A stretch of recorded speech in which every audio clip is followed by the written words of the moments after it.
Hello everyone, welcome to the Swing Trading Stock Market Outlook for the week of August 7th.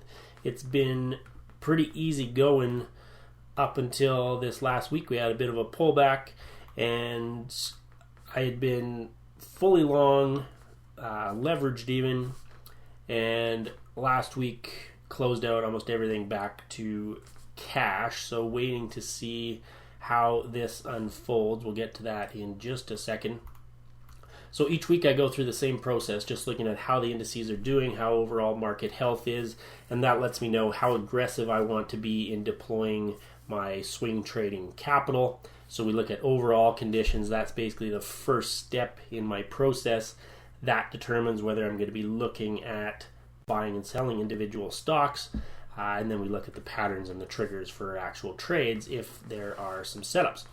So each week there are updated lists with some trades to potentially look at. There's the best swing trading stocks list for August, which was just updated, and it's just very strong, very weak stocks if we're looking at shorting, but mainly focusing right now on the long stocks that are strong and that move a lot. The current stock watch list updated, I think, last week. And yeah, so just some actual setups I was watching to see if they formed, and some stocks I was watching there for contraction patterns, rounded bottoms. And then there's always these other lists which I regularly update, which may have some trade ideas on them as well. So how are the indices doing? I like to look at 4 different segments of the market just to give me an overall sense of how the typical stock is doing out there. We also have Canada and Bitcoin on here, so let's take a look at that. So NASDAQ, this strong uptrend, you can see we've been pulling back a little bit recently. Same with the S&P 500. The Russell 2000 small cap stocks, strong uptrend, again, kind of in a consolidation phase type here. The NYSE composite, pretty hard sell-off here this week.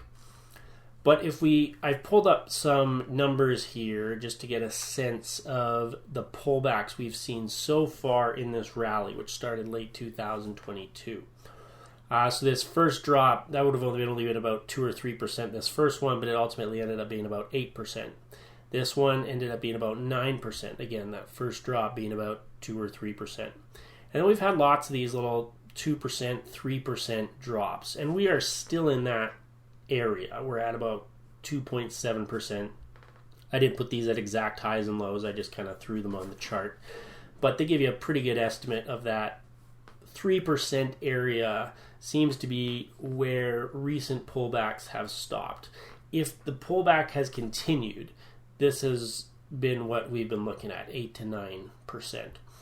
And so it just lets us know, hey, we're not really in any crazy pullback yet or anything like that. So it's business as usual. The overall conditions are good. We'll talk about that in just a second. We still have uptrends in these overall indices. So I still like the long side, but we don't really know how far this pullback is going to go. Now, what I like about my method is that I get protected to some extent with my strategies because I'm always waiting. The orders are always sitting above a prior candle high or above a consolidation. So the price has to move up to hit those orders. So if, let's say, this weekend I find some trades that I like and I put out orders, if the market drops on Monday, it's very unlikely that my entry orders will get hit because most stocks will open down. About 80% of stocks move with the indices. So it's quite unlikely that if we put out some orders now and the market drops, we're going to get hit on all of them and then get stopped out right away. So the methods help protect us in the sense that even though we're in a pullback, I'm still looking for some trades, knowing that my orders are probably going to be sitting, a day or two of movement above kind of where the stock is currently. So it would have to move up to those levels, at which point the indices, we can probably start to see, okay, they're moving up as well. And so we have that bit of confirmation. So yes, we're in a bit of a pullback. It's typical movement. We are not seeing anything extraordinary. in terms of movement to the downside. Very common type of pullback, even for this rally that we've seen so far over the last year. So I'm continuing to look for trades, and I also, when we're in a pullback too, I'm almost back to cash entirely. And so this week, if I run a scan, I'll probably just pick my 1 or 2 favorite trades, put out orders in those. And then if the market's continuing to do well, the next week I'll put out 1 or 2 more. I don't usually blast out all my capital in, a single day. I prefer to it gets spread out, kind of picking the best opportunities over a week or so, or 2 weeks. And if the market continues to do well, then that capital will be deployed. If it continues to do well, then I'll deploy the rest of it and maybe even some leverage. This should say Russell 2000, not 200. And it's best when all the indices are moving up, and right now they are. Yes, they're all in a bit of a pullback right now, but as you can see, it's still an overall uptrend. If we just look at these at a glance, still overall uptrend. Quick note on Canada here, moving within a big range, pretty big sell-off recently, and it's just kind of hanging out near the middle of that range. Definitely a more choppy environment, not seeing as much on the Canadian side. Bitcoin, I'm finding it interesting right now. I had this really big run up, this pretty complex pullback, and you can see, really struggling to make progress to the downside versus this big rally that it had seen prior, and we're seeing that same thing here. Big rally, and compared to that up move, really sort of sluggish selling so far. Like they're trying to push it down, but just not making much progress relative to the buying enthusiasm that we saw earlier. So I'm always looking, what is the strength of buyers versus sellers? And right now it does seem the bulls are still in control, even though we are in a pullback. So eventually looking for this, it's kind of hit that 29,000 area. I was looking for the little false breakout below this consolidation. Let's zoom in. And so maybe we'll get another one just dipping below this new consolidation, and then we'll see if it eventually runs higher. Zeroing in on the S&P 500, just a few of the indices or sort of underlying strength of the market indicators that I like to look at. This is how many stocks are above their 50-day moving average. The orange one is how many stocks in the S&P are above their 50-day moving average, and the green or turquoise line here is how many stocks are above, maybe it's blue, I don't know what color that is, are above their 50-day moving average in all of the stock market. So we have about 60% in both. And so that's good. More than 50% of stocks are above their 50-day moving average. Nothing special about the 50-day moving average. It's just a crude measure of how many stocks are in short-term uptrends. And volume, not really important to me at the moment. ROC is rate of change. The daily average movement in percentage terms, not daily average, the daily movement of the S&P 500, just shown as a percentage of its current price. And during downtrends, you can see over here, just before we started that uptrend, really big volatility, lots of daily movement, and you can see we've just been getting smaller and smaller and smaller and smaller. That is representative of an uptrend. If you study uptrends and downtrends, you will see this type of action in downtrends, you will see this type of action in uptrends. So it's a confirming signal.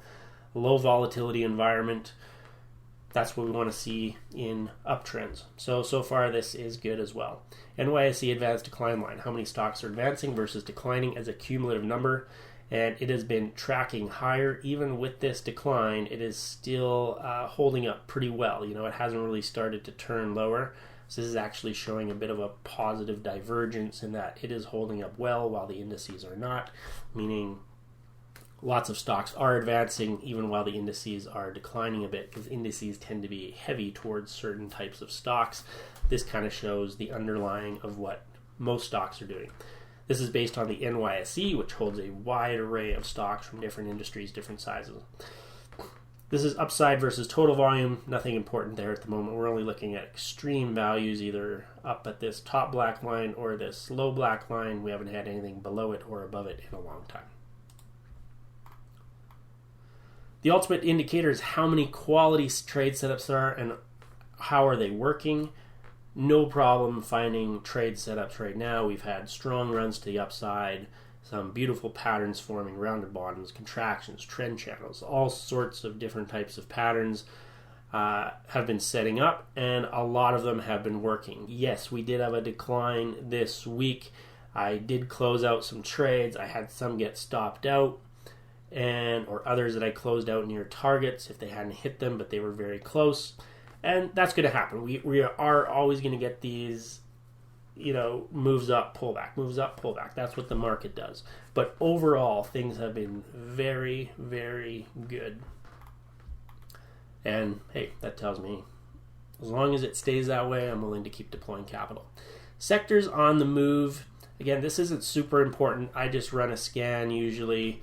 But if you were really limited on time and wanted to focus in on maybe just one or two sectors, this is how this section might be important to you. You'd kind of look at some that have been performing best and maybe just scan in those sectors so that you keep your list really small. Again, if you don't have a lot of time to scan for stocks.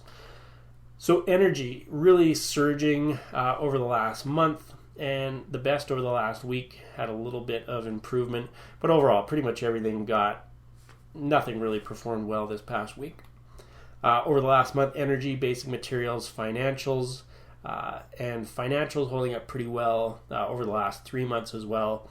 So consumer cyclical is definitely doing the best.